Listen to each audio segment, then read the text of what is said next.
Determination. In 1883, a creative engineer named John Roebling was inspired by an idea to build a spectacular bridge connecting New York with the Long Island.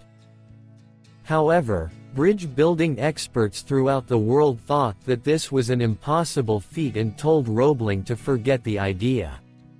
It just could not be done. It was not practical. It had never been done before.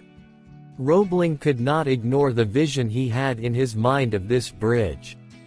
He thought about it all the time and he knew deep in his heart that it could be done. He just had to share the dream with someone else. After much discussion and persuasion, he managed to convince his son Washington, an up-and-coming engineer, that the bridge in fact could be built.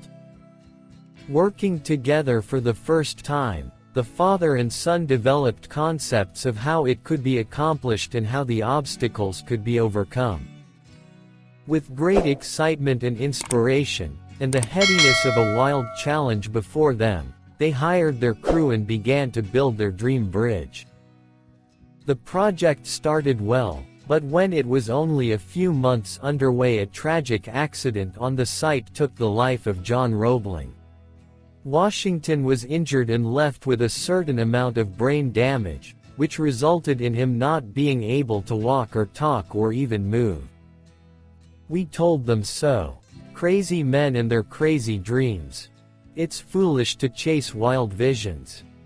Everyone had a negative comment to make and felt that the project should be scrapped since the Roebling were the only ones who knew how the bridge could be built.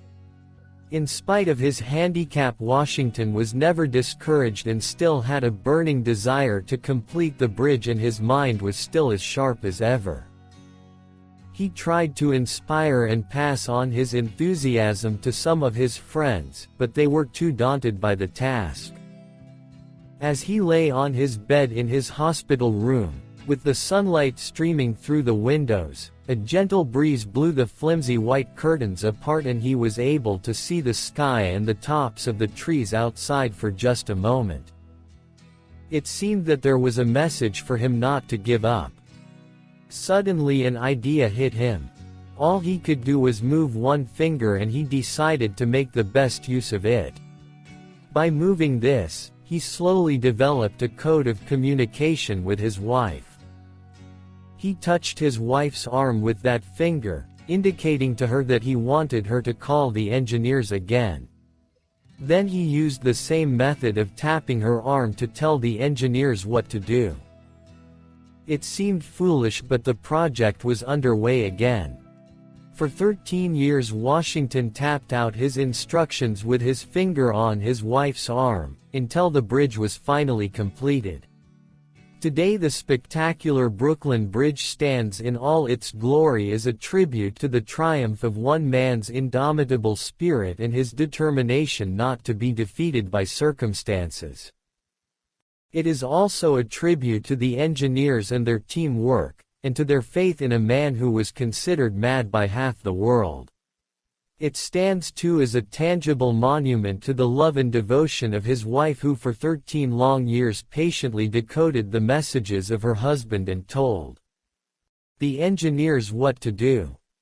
Perhaps this is one of the best examples of a never say die attitude that overcomes a terrible physical handicap and achieves an impossible goal. Often when we face obstacles in our day-to-day life, our hurdles seem very small in comparison to what many others have to face. The Brooklyn Bridge shows us that dreams that seem impossible can be realized with determination and persistence, no matter what the odds are. Even the most distant dream can be realized with determination and persistence.